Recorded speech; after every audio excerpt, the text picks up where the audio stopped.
Hello and welcome to Sleep Cove, the podcast and YouTube channel to get a good night's sleep. If you like this recording, please don't forget to like and subscribe and press the bell button for all new notifications. If you feel someone else may benefit from Sleep Cove, please don't hesitate to recommend it to them. This episode is Chapter 5 from Alice and Wonderland. You can find all the previous chapters on my Patreon and some others on this YouTube channel and my podcast. I hope you enjoy. Please do not listen to this sleep recording or any other sleep recording whilst driving or operating heavy machinery. Please listen in a place where you can safely go to sleep. And let's begin. Alice in Wonderland, Chapter 5. Advice from a Caterpillar. The caterpillar and Alice looked at each other for some time in silence. At last the caterpillar took out the hookah out of its mouth and addressed her in a languid, sleepy voice. "Who are you?" said the caterpillar. This was not an encouraging opening for a conversation. Alice replied rather shyly, I hardly know, sir. Just at present, at least, I know who I was when I got up this morning, but I think I must have changed several times since then." "What do you mean by that?" said the caterpillar sternly. "Explain yourself." "I can't explain myself, I'm afraid, sir," said Alice, "because I am not myself, you see." "I don't see," said the caterpillar. "I'm afraid I can't put it more clearly," Alice replied very politely, "for I can't understand it myself to begin with, and being so many different sizes in a day is very confusing." "It isn't," said the caterpillar. "Well, perhaps you haven't found out so yet," said Alice. "But when you turn into a chrysalis, you will someday, you know, and then after that, into a butterfly. I should think you feel it a little queer, won't you?" "Not a bit," said the caterpillar.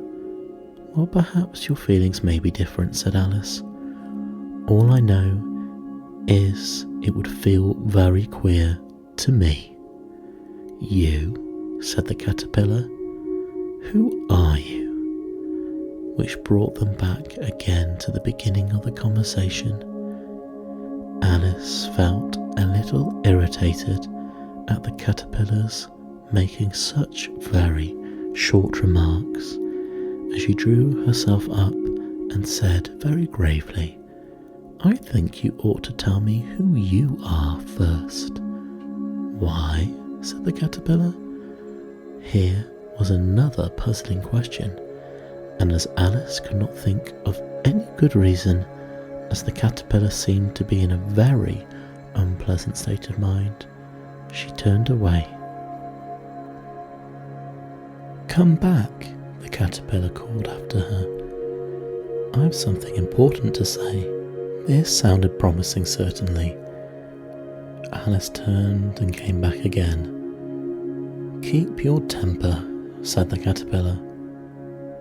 "Is that all?" said Alice, swallowing down her anger as well as she could. "No," said the caterpillar. Alice thought she might as well wait, as she had nothing else to do, and perhaps, after all, it might tell her something worth hearing. For some minutes it puffed away without speaking, but at last it unfolded its arms, took the hookah out of its mouth again, and said, So you think you're changed, do you? I'm afraid I am, sir, said Alice.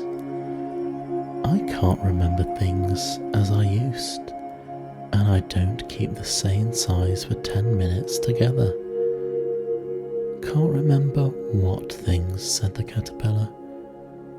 Well, I've tried to say, how doth the little busy bee? But it all came different, Alice replied in a very melancholy voice. Repeat, you are old, Father William, said the caterpillar. Alice folded her hands and began. You are old, Father William, the young man said, and your hair has become very white. And yet you incessantly stand on your head. Do you think at your age it is right? In my youth, Father William replied to his son, I feared it might injure the brain, but now that I am perfectly sure I have none, why, I'll do it again and again. You are old, said the youth, as I mentioned before, and have grown most uncommonly fat. Yet you turned a back somersault in at the door. Pray, what is the reason of that? In my youth, said the sage, as he shook his grey locks, I kept all my limbs very supple. By the use of this ointment, 1 shilling the box. Allow me to sell you a couple. You are old, said the youth, and your jaws are too weak for anything tougher than suet. Yet you finish the goose with the bones and the beak. Pray, how did you manage to do it? In my youth, said his father, I took to the law and argued each case with my wife, and the muscular strength which it gave to my jaw has lasted the rest of my life. You are old, said the youth.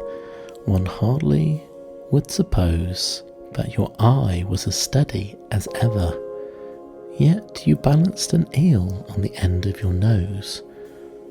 What made you so awfully clever? I have answered 3 questions, and that is enough, said his father. Don't give yourself airs. Do you think I can listen all day to such stuff? Be off, or I'll kick you downstairs. That's not said right, said the caterpillar. Not quite right, I'm afraid, said Alice timidly. Some of the words have got altered. It is wrong from beginning to end, said the caterpillar decidedly, and there was silence for some minutes. The caterpillar was the first to speak. What size do you want to be? It asked. Oh, I'm not particular as to size, Alice hastily replied. Only one doesn't like changing so often, you know. I don't know, said the caterpillar. Alice said nothing. She had never been so much contradicted in her life before, and she felt she was losing her temper. Are you content now? Said the caterpillar. Well, I should like to be a little larger, sir, if you wouldn't mind, said Alice. 3 inches is such a wretched height to be. It is a very good height indeed, said the caterpillar angrily, rearing itself upright as it spoke. It was exactly 3 inches high. But I'm not used to it, pleaded poor Alice in a piteous tone. She thought of herself. I wish the creatures wouldn't so easily be offended. You'll get used to it in time, said the caterpillar, and it put the hook up into its mouth and began smoking again. This time Alice waited patiently until it chose to speak again. In a minute or 2, the caterpillar took the hookah out of its mouth and yawned once or twice and shook itself. Then it got down off the mushroom and crawled away into the grass, merely remarking as it went, "One side will make you grow taller, and the other side will make you grow shorter." "One side of what? The other side of what?" thought Alice to herself. "Of the mushroom," said the caterpillar, just as she had asked it aloud, and in another moment it was out of sight. Alice remained looking thoughtfully at the mushroom for a minute, trying to make out which were the two sides of it, and as it was perfectly round, she found this a very difficult question. However, at last she stretched her arms round as far as they would go, and she broke off a bit of the edge with both hands. "And now, which is which?" she said to herself, and nibbled a little of the right-hand bit to take effect. The next moment she felt a violent blow underneath her chin. It had struck her foot. She was a good deal frightened by this sudden change.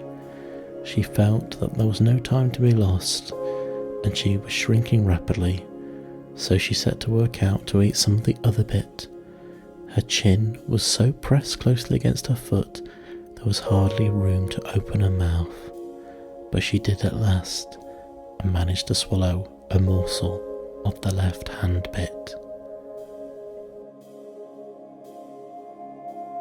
"Come, my head's free at last," said Alice in a tone of delight, which changed into alarm in another moment, when she found that her shoulders were nowhere to be found. All she could see when she looked down was an immense length of neck which seemed to rise like a stalk out of a green sea of leaves that lay far below her. "Where can all the green stuff be?" said Alice. "Where have my shoulders got to? And, oh my poor hands, how is it I can't see you?" She was moving them about as she spoke, but no result seemed to follow, except a little shaking among the distant green leaves. As there seemed to be no chance of getting her hands up to her head, she tried to get her head down to them, and was delighted to find that her neck would bend about easily in any direction, like a serpent. She had just succeeded in curving it down into a graceful zigzag, and was going to dive in among the leaves, but she found to be nothing but the tops of the trees under which she had been wandering, when a sharp hiss made her draw back in a hurry. A large pigeon had flown into her face, and was beating her violently with its wings. "Serpent!" screamed the pigeon. "I am not a serpent," said Alice indignantly. "Leave me alone." "Serpent, I say again," repeated the pigeon, but in a more subdued tone, and added with a kind of sob, "I've tried every way, and nothing seems to suit them." "I haven't the least idea what you're talking about," said Alice. "I've tried the roots of trees, I've tried banks, I've tried hedges," the pigeon went on, without attending to her. "But those serpents, there's no pleasing them." Alice was more and more puzzled, but she thought there was no use in saying anything more till the pigeon had finished. "If it wasn't trouble hatching enough the eggs," said the pigeon, "but I must be on the lookout for serpents night and day. Why, I haven't had a wink of sleep in these 3 weeks." "I'm so very sorry you've been annoyed," said Alice, who was beginning to see its meaning. "And just as I'd taken the highest tree in the wood," continued the pigeon, raising its voice to a shriek, "and just as I was thinking I should be free of them at last, they must needs come ruggling down from the sky, Ugh, a serpent. But I am not a serpent, I tell you, said Alice. I'm a... Well, what are you, said the pigeon. I can see you're trying to invent something. I'm a little girl, said Alice rather doubtfully, as she remembered the number of changes she had gone through that day. A likely story indeed, said the pigeon in a tone of the deepest contempt. I've seen a good many little girls in my time, but never one with such a neck as that. No, you're a serpent, and there's no use denying it. I suppose you'll be telling me that next you've never tasted an egg. I have tasted eggs, certainly, said Alice, who was a very truthful child. But little girls eat eggs quite as much as serpents do, you know. I don't believe it, said the pigeon. But if they do, why then, they're a kind of serpent. That's all I can say. This was such a new idea to Alice that she was quite silent for a minute or two, which gave the pigeon the opportunity of adding, You're looking for eggs. I know that well enough. And what does it matter to me that you're a little girl or a serpent? It matters a good deal to me, said Alice hastily. But I'm not looking for eggs, as it happens, and if I was, I shouldn't want yours. I don't like them raw. Well, be off then, said the pigeon in a sulky tone as it settled down into its nest. Alice crouched down amongst the trees as well as she could, for her neck kept getting entangled among the branches, and every now and then she had to stop and untwist it. After a while she remembered that she still held the pieces of mushrooms in her hands, and she set to work carefully, nibbling first at one and then at the other, and growing sometimes taller and sometimes shorter, until she had succeeded in bringing herself down to her usual height. It was not long since she had been anything near the right size, that it felt quite strange at first, but she got used to it in a few minutes and began talking to herself as usual. Come, there's half my plan done now. How puzzling all these changes are. I'm never sure what I'm going to be from 1 minute to another. However, I've got back to my right size. The next thing is to get that beautiful garden. How is that to be done, I wonder? As she said this, she came suddenly upon an open place, with the little house in it about 4 feet high. Whoever lives here, thought Alice, it will never do to come upon them this size. Why, I should frighten them out of their wits. So she began nibbling at the right-hand bit again, and did not venture to go near the house till she had brought herself down to 9 inches high.